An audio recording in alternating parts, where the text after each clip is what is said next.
Ya Allah, janganlah Engkau jadikan dunia ini sebagai apa? Akbar hammina. Ya, apa? Puncak daripada cita-cita kami. Tujuan utama. Ya, terbesar, obsesi terbesar hidup kami. Janganlah Engkau jadikan dunia itu sebagai apa? Obsesi terbesar kami. Oleh karena itu, seorang manusia kecintaannya terhadap harta yang sangat besar itu dapat membuat dia kikir, bakhil ketika dia mengeluarkan harta walaupun itu sedikit terasa berat. Kenapa? Karena kecintaannya terhadap dunia.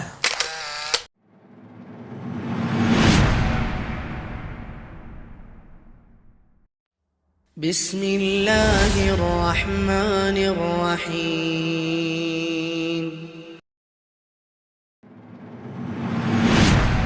Bismillahirrahmanirrahim. Assalamualaikum warahmatullahi wabarakatuh.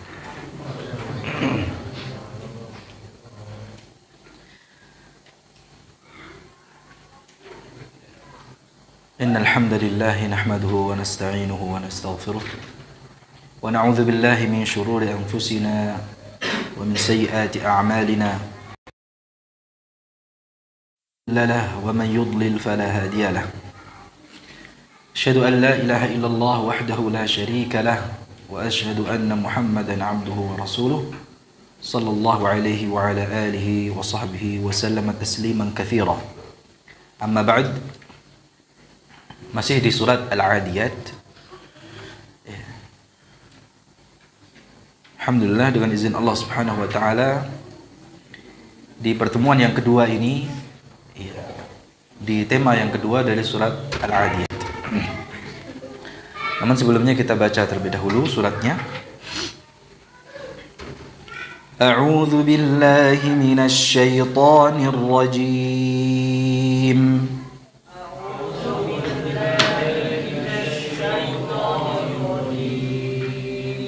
Bismillahirrahmanirrahim.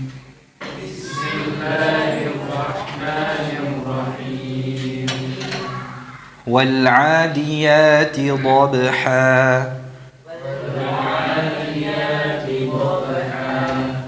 فالموريات قدحا فالمغيرات صبحا فأثرن به نقعا فوسطن به جمعا إن الإنسان لربه لكنود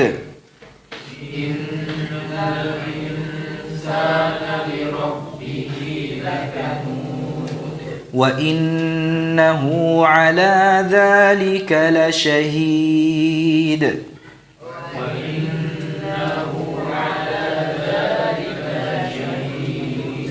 وإنه لحب الخير لشديد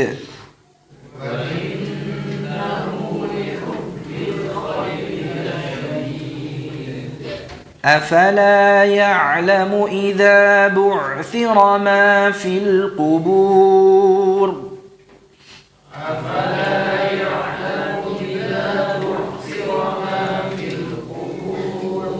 وحصل ما في الصدور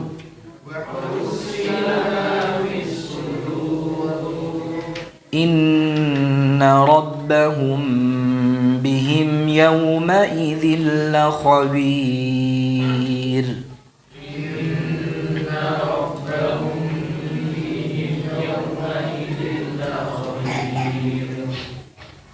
Hadirin jamaah sekalian dirahmati oleh Allah Subhanahu wa taala, barakallahu fikum. Semoga apa yang barusan kita baca dari surah Al-Adiyat ini menjadi tambahan pahala tersendiri bagi kita yang membacanya maupun yang mendengarkannya. Jamaah sekalian dirahmati oleh Allah Subhanahu wa taala, terkait dengan bacaan dari surat Al-Adiyat ya, telah kita sampaikan di pertemuan sebelumnya termasuk status surat Al-Adiyat ini sebagai surat Makkiyah atau Madaniyah. Ya, para ulama berbeda pendapat tentang status surat Al-Adiyat. Apakah dia tergolong ke dalam surat Makkiyah atau Madaniyah? Dari apa yang telah kita paparkan jamaah sekalian dan kita pelajari bersama, kalau berdasarkan topik pembahasannya, maka surat Al-Adiyat ini termasuk surat Makkiyah. Ya.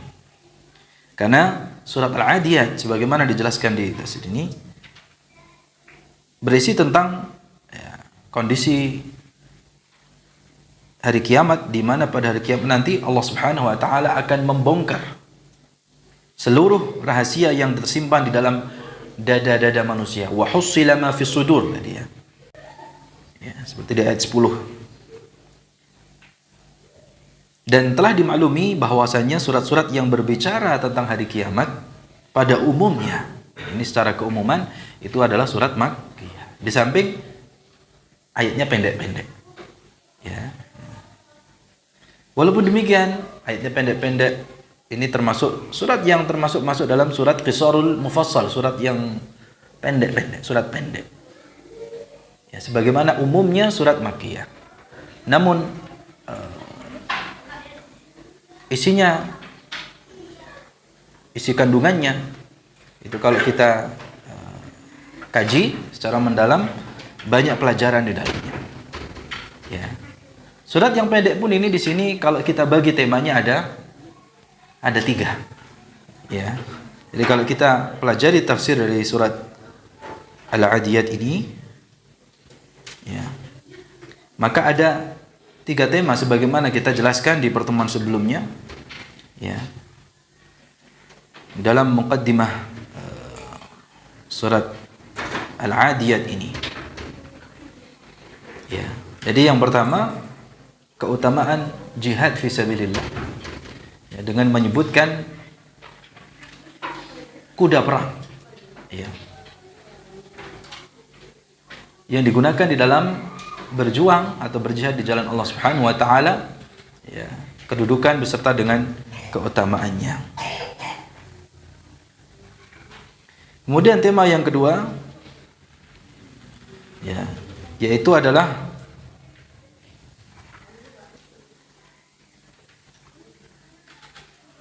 sifat dasar, atau di sini dijelaskan tentang tipikal manusia. Ya, jibillah atau sifat dasar manusia itu ya, dijelaskan dari mulai ayat yang ke-6 sampai dengan ayat yang ke-8. Itu menjadi tema yang kedua. Ya. Baru kemudian yang terakhir dari ayat yang ke-9 sampai dengan ayat yang ke-11, ini sebagai motivasi bagi kita agar menyiapkan bekal untuk akhirat kita dengan amal soleh, dengan keimanan dan amal soleh. Karena itu dijelaskan di tema yang ketiga tentang hari kiamat yang itu pasti adanya. Jamaah sekalian dirahmati Allah Subhanahu wa taala. Namun demikian ada sebagian ulama yang menyatakan status surat ini adalah surat Madaniyah. Karena topik pembicaraannya, topik pembahasannya, ya, ini yang dijadikan sebagai dalil, ya. Ini ada kaitannya dengan peperangan. Di mana surat yang membahas tentang peperangan ini ya, pada umumnya ini menjadi keistimewaan surat Madaniyah. Ala kulli hal, ya, peperangan itu terjadi, ya, kan ini membahas tentang apa? Di awal-awal surat Allah bersumpah tentang kuda yang berlari dengan kencang, yang masuk dalam arena pertempuran, peperangan. Sedangkan peperangan itu terjadi kapan?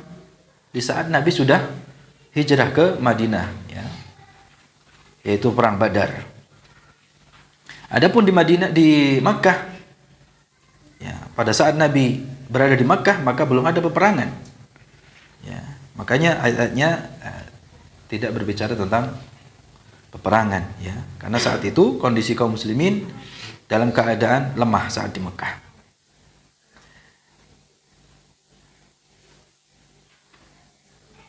Namun demikian pendapat yang pertama tadi ya, yang ini pendapat jumhur yang dikuatkan bahwa sahih ya, itu adalah surat Makkiyah. Wallahu a'lam.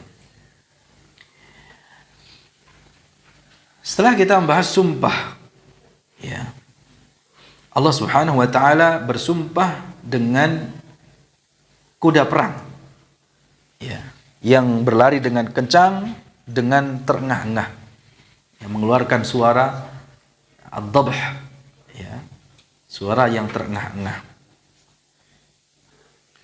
Di sini Allah Subhanahu wa taala menyifati ya, mulai dari ayat yang pertama sampai dengan ayat yang ke-5. Ya, 5 ayat pertama ini Allah Subhanahu wa taala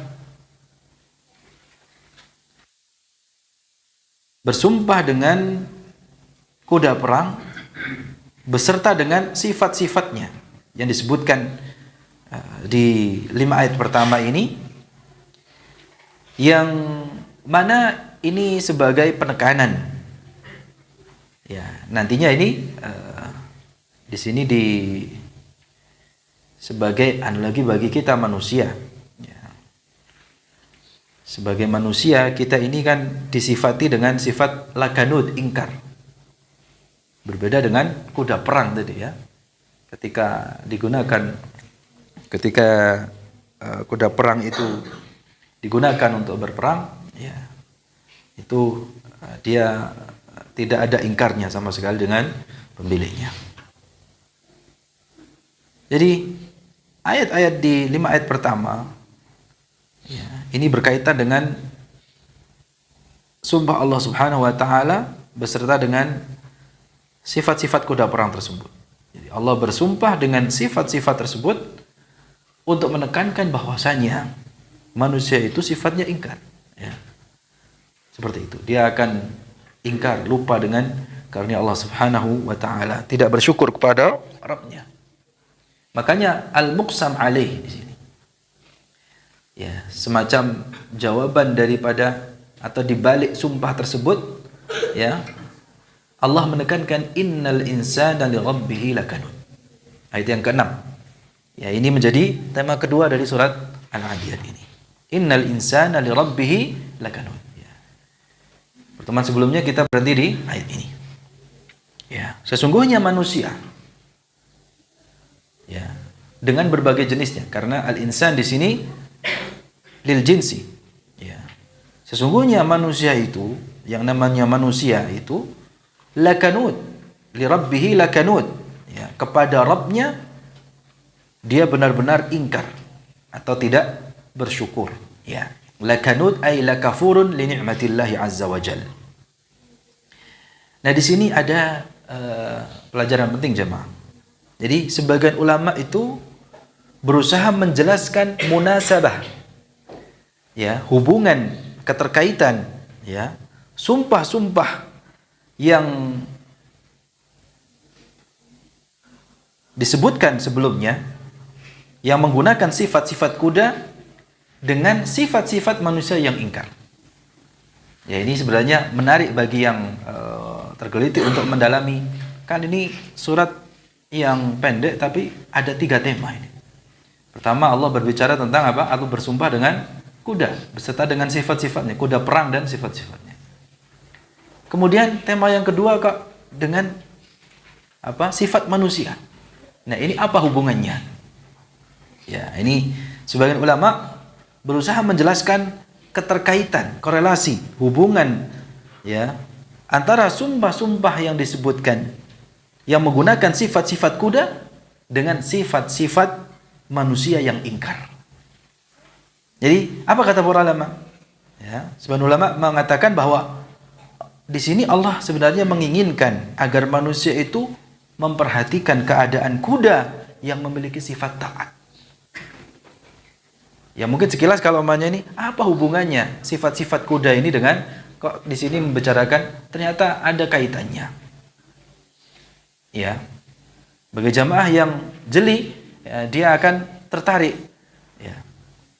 Apa hubungannya setelah Allah menyebutkan sifat-sifat kuda, kemudian sekarang menyebutkan apa?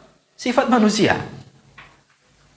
Jadi sini sebenarnya Allah menginginkan agar manusia itu memperhatikan keadaan kuda yang sifatnya apa? Taat. Kuda itu memiliki sifat apa? Taat. Ya, jika kuda tersebut diberikan pakan oleh pemiliknya, diberikan kenikmatan oleh tuannya, maka dia akan berterima kasih kepada tuannya, walaupun mungkin kenikmatan itu sedikit. Jadi kuda saja pandai berterima kasih, gitu ya. Jadi kuda-kuda itu, apalagi kuda yang digunakan untuk berperang, itu pasti dirawat ya. Kuda-kuda itu pasti dirawat, diberikan kandang sendiri, diberi makan dan minum oleh tuannya. Ya, tidak usah jauh-jauh, ini bukan promosi. Dekat sini ada stabel ya, itu bisa kita lihat bagaimana ya pemiliknya, tuannya ya merawat kuda itu luar biasa. Ya. Jadi ketika tuannya atau pemilik kuda tadi memerintahkannya pergi berperang, maka kuda-kuda itu patuh dan ikut pergi. Ya. Bahkan ketika dia harus masuk ke tengah-tengah pertempuran demi untuk mengantarkan tuannya menuju kemenangan, pasti akan dilakukannya. Itu karakter tabiat kuda. Ya. Nah, lain halnya dengan keadaan manusia. Ya, manusia itu bahkan walau diberi berbagai macam kenikmatan, ya mereka tetap ingkar dan kufur terhadap Rabb-nya yang memberikan ya berbagai macam kenikmatan. Innal insana li rabbih lakanud. Ya, sesungguhnya manusia itu terhadap Rabb-nya benar-benar ingkar. Ya, beda dengan apa? Kuda tadi. Makanya ini tambahan faedah dari ayat ini. Al-Hasan Al-Basri mengatakan tentang ayat ini, wal kufurul ladzi ya'uddul masaib wa yansa ni'am rabbih. Ya, sebagaimana yang kita sampaikan di pertemuan sebelumnya, al-kanud itu adalah ya orang yang apa? Al-kafur wal kafur, yang menghitung-hitung, mengingat-ingat musibah dan melupakan kenikmatan dan anugerah dari Rabb-nya. Jadi al-kanud itu adalah, ini juga sebagaimana dikatakan Al-Fudail bin Iyad, ya, al-kanud alladhi ansathu al-khaslah al-wahidatu min al-isa'ah al-khisal al-kathirah min al-ihsan. Jadi orang satu sikap ya itu telah menjadikannya melupakan kebaikan yang banyak. Jadi sikap yang buruk ya, orang yang dengan satu sikap yang buruk dia melupakan kebaikan yang banyak. Ya, dengan satu sifat yang buruk, dengan satu sikap entah itu buruh atau siapa, ya, satu saja sikap buruk itu melupakan sikap baik yang lainnya. Ya, itulah kanud. Ya, kanud. Makanya, ya, orang sebagaimana yang dijelaskan di sini, keadaannya akan selalu mengeluh. Ya, orang yang kerjaannya menghitung-hitung ya semacam ini kanud ya, dia pasti akan menjadi orang yang selalu mengeluh ya, seperti yang kita contohkan ya, seminggu saja ia sakit maka dia akan mengeluh seakan-akan 1 tahun penuh dia apa? Sakit, tidak sembuh-sembuh ya. Ia lupa bahwa selama ini ya, berbulan-bulan bahkan mungkin setahun ia telah diberikan kenikmatan sehat oleh Allah Subhanahu wa taala.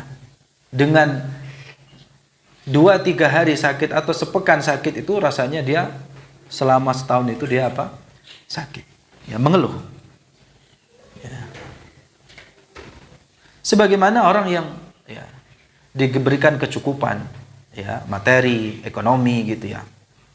Ya. Selama setahun oleh Allah Subhanahu wa taala, lantas ia apa? Mengeluh seakan-akan tidak mendapatkan nikmat tersebut. Jadi sekali saja diberikan kesulitan ekonomi, ya, lantas dengannya ia mengeluh. Ya. Seakan-akan ia lupa bahwa selama ini bertahun-tahun lamanya Allah telah memberikan kepadanya kelapangan ekonomi.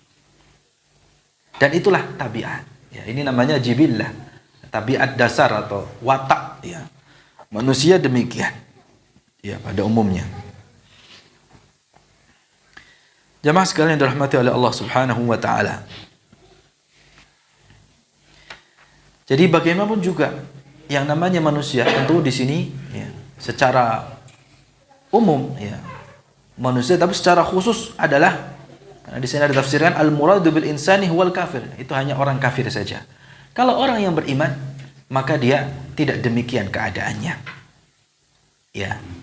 Tidak demikian keadaannya. Ya, walaupun mungkin ya keadaannya seperti Nabi Ayyub alaihissalam, yang bukan sehari dua hari, sepekan dua pekan, sebulan dua bulan, 1 tahun 2 tahun, tidak, 7 tahun. Ya, Nabi Ayyub alaihissalam itu sakit selama 7 tahun. Bahkan saking parahnya, ya, sakitnya itu, dari sakitnya itu keluar ulat dari dagingnya. Ya. Akan tetapi beliau bersabar. Dan ketika ada orang yang menyarankan, mintalah kesembuhan kepada Allah. Ya. Ketika ada orang yang mengatakan kepada beliau alaihissalam, mintalah kesembuhan kepada Allah. Apa kata Nabi Ayyub?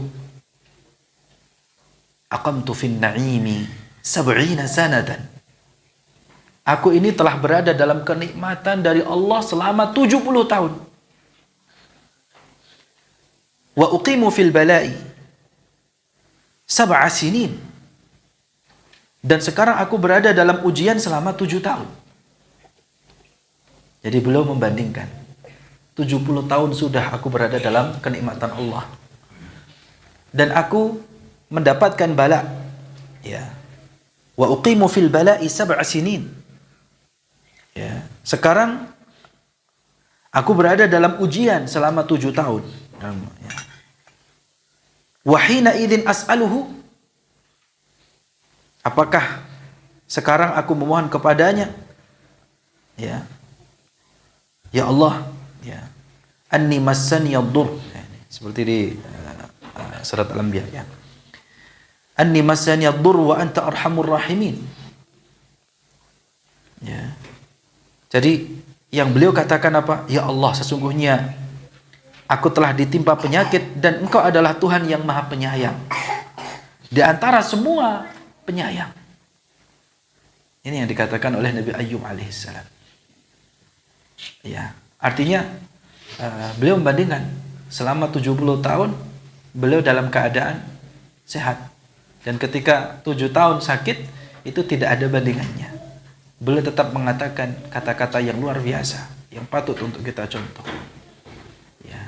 Tidak serta-merta kemudian dengan 7 tahun sakit yang begitu parah itu melupakan 70 tahun sebelumnya. Ya. Beliau tetap tidak mengeluh dengan kondisinya. Ya. Ya, tentu ini adalah contoh terbaik bagi kita, khususnya bagi yang sedang ditimpa musibah. Ya, hendaknya dia mengingat. Makanya salah satu saran bagi orang yang menjenguk, jadi kalau kita menjenguk orang sakit, jangan membicarakan dunia di depan orang yang sakit. Ya, dan jangan lama-lama, tidak usah lama-lama ketika menjenguk orang sakit. Ya, sebentar saja. Ya, mungkin 5 menit, 10 menit sebenarnya sudah cukup. Ya. Dan yang kita sebutkan adalah amal solehnya dia, sehingga bangkit optimis untuk sembuhnya. Dan ketika disebutkan amalannya, ya, dia merasa optimis, ya, husnudzan, berbaik sangka kepada Allah Subhanahu wa taala, bukan malah menjadi berburuk sangka dan benci untuk bertemu dengan Allah Subhanahu wa taala, atau tidak suka berjumpa dengan Allah Subhanahu wa taala.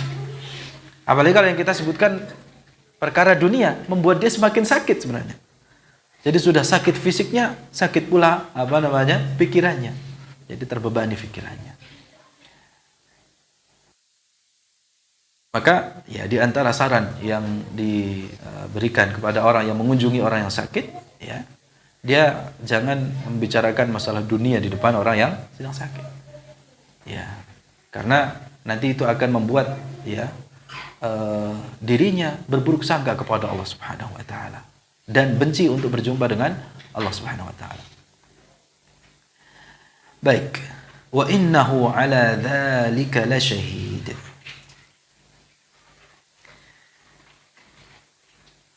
Wa innahu, dan sesungguhnya ia.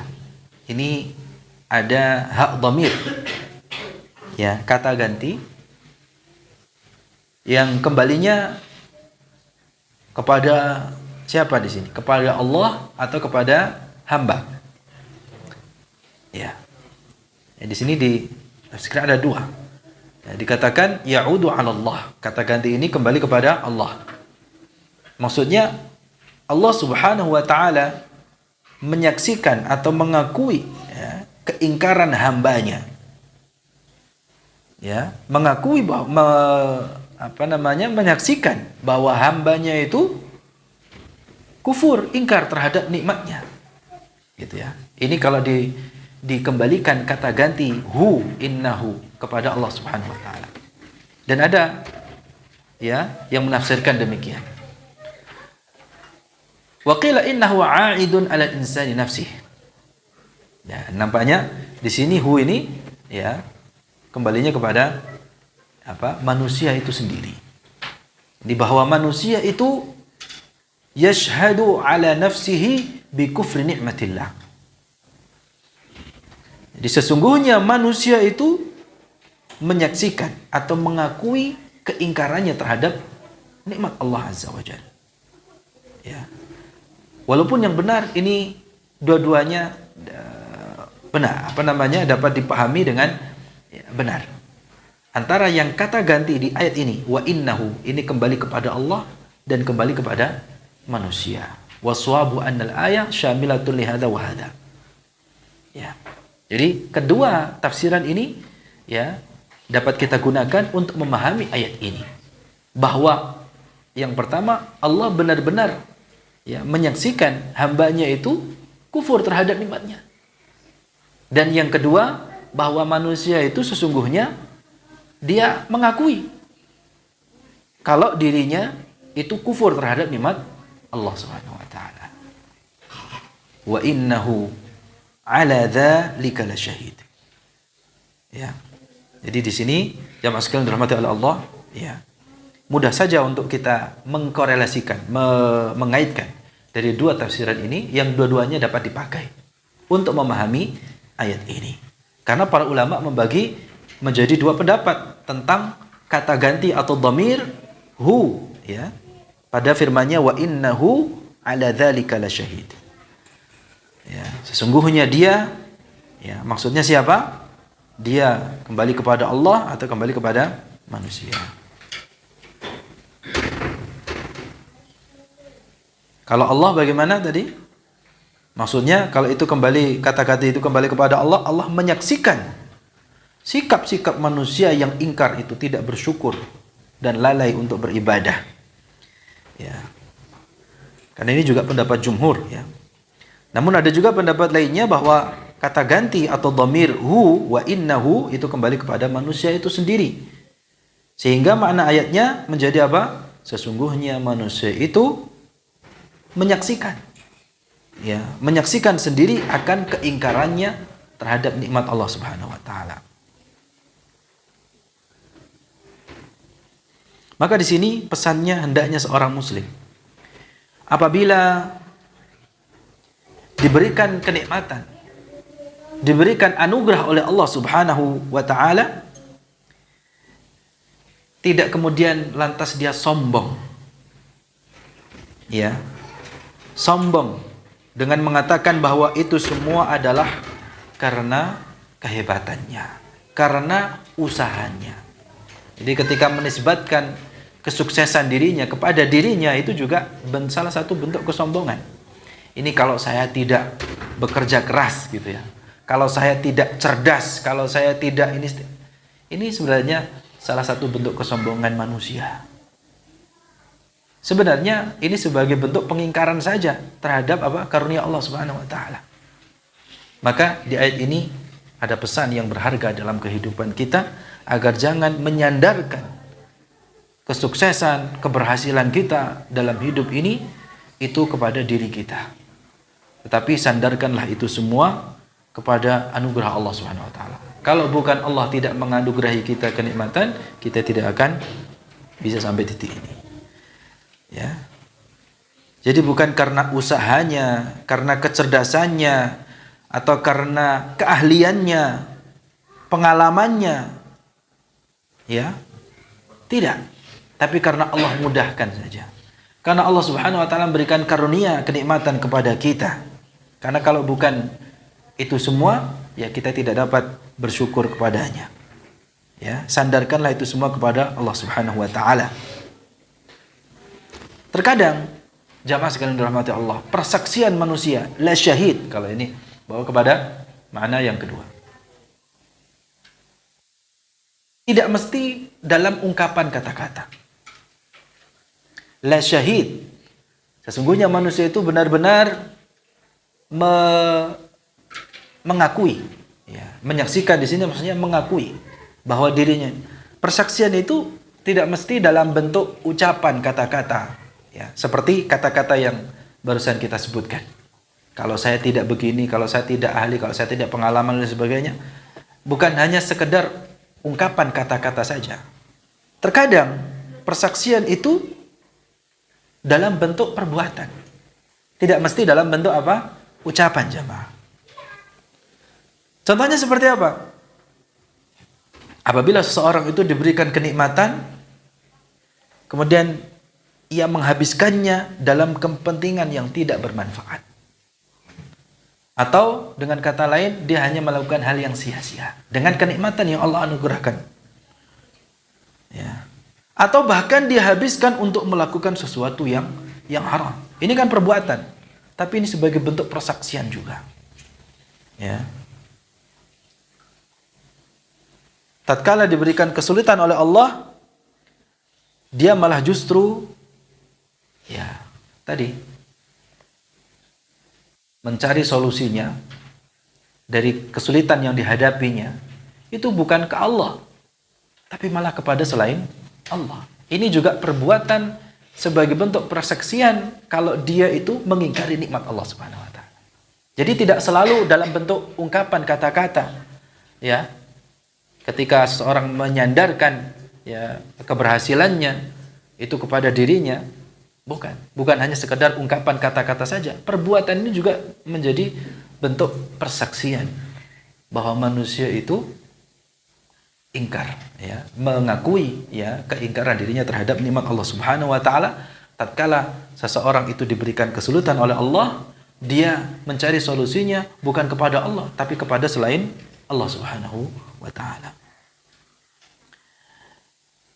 Dan ayat yang ke-8 yang dengannya kita cukupkan sampai di ayat ke-8 saja untuk pertemuan kali ini. Wa innahu lihubbil khairi lasyadid.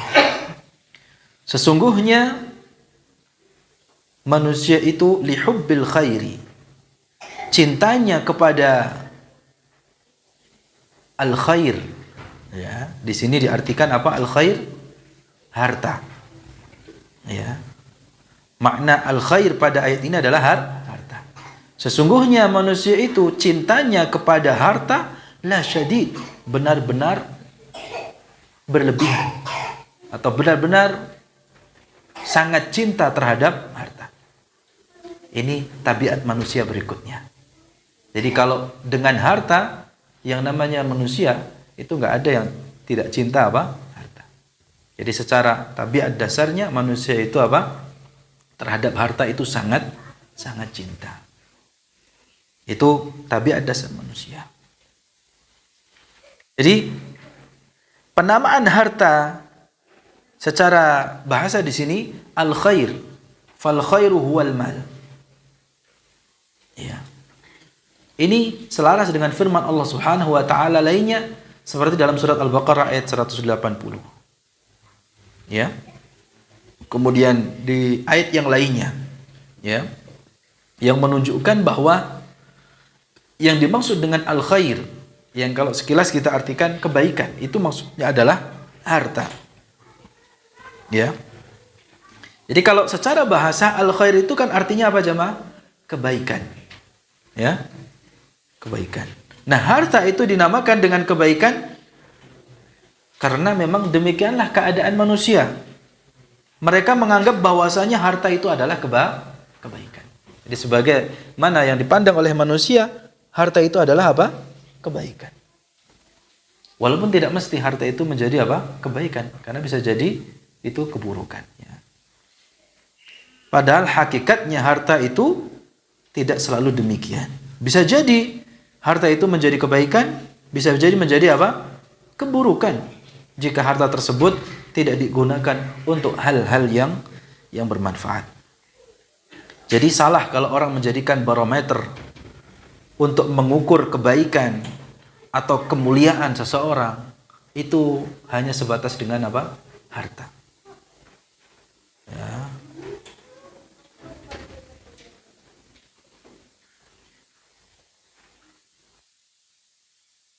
Jadi di surat Al-Baqarah ayat 180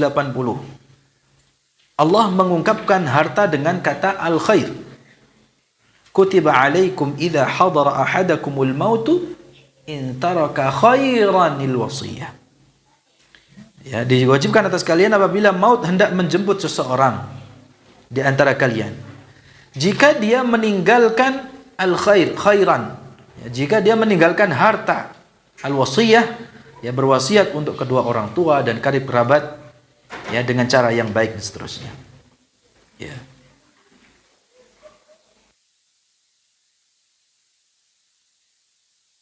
Al-khairu wal mal. Jadi yang dimaksud dengan kebaikan di sini di ayat ini, ayat yang ke-8 ini adalah harta. Ya, fa wal insanu hubbuhu lil mal amrun zahir. Dan itu merupakan perkara yang tampak. Manusia itu cintanya terhadap harta itu begitu sangat. Ya. Jadi di sini Allah mengatakan bahwasanya manusia itu sangat cinta terhadap harta. Dan memang demikianlah sifat dasar manusia. Hampir tidak ada di antara manusia yang tidak mencintai harta. Termasuk kita, karena kita juga manusia. Ya. Itu sifat dasar manusia. Dan harta itu bisa menjadi indah, lezat. Ya. Ya. Karena memang ya wajar bagi manusia, ya, karena manusia yang mencintainya.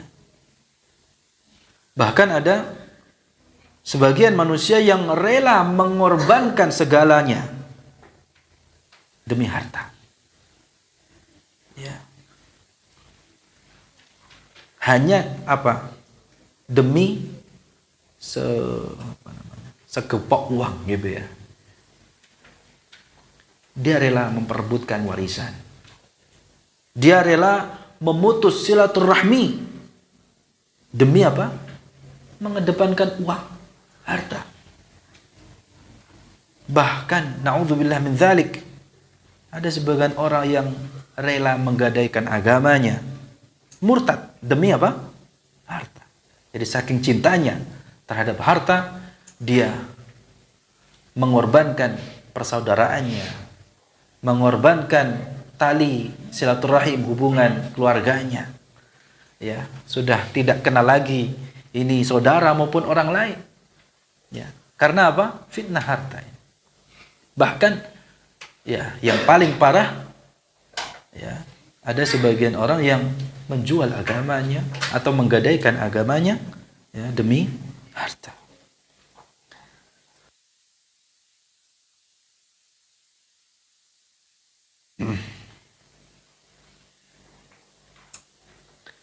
Dan saking cintanya Rasulullah Sallallahu Alaihi Wasallam, saking cintanya manusia terhadap harta ini, memang Rasulullah SAW pernah bersabda apa?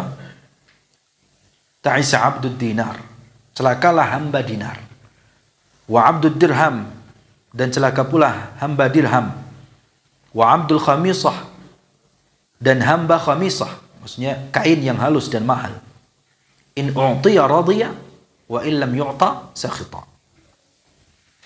Jika ia diberi merasa senang, tetapi jika tidak diberi apa? Dia murka, dia apa? Marah. Ya. Makanya orang yang ya di dunia ini ya cinta dunia gitu ya. Ini kita berbicara secara umum ya. Tabiat dasar manusia menganggap bahwa hidup ini tidak mungkin kecuali dengan adanya harta. Ya. Dan manusia ketika menuju akhirat pasti akan melewati dunia.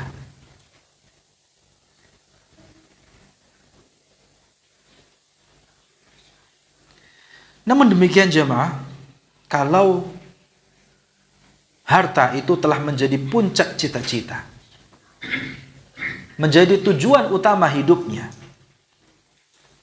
maka pada saat itu manusia akan menjadi tercela. Oleh karena itu Nabi kita Muhammad SAW ya, beliau mengajarkan kepada kita sekaligus mencontohkan ya, Nabi kita Muhammad SAW mencontohkan kepada kita dengan selalu memohon kepada Allah agar tidak menjadikan dunia itu sebagai puncak tujuannya. Dalam doanya beliau mengatakan apa? Wala taj'al musibatana fi dinina. Terus apa? Wala taj'alid dunya akbar hammina.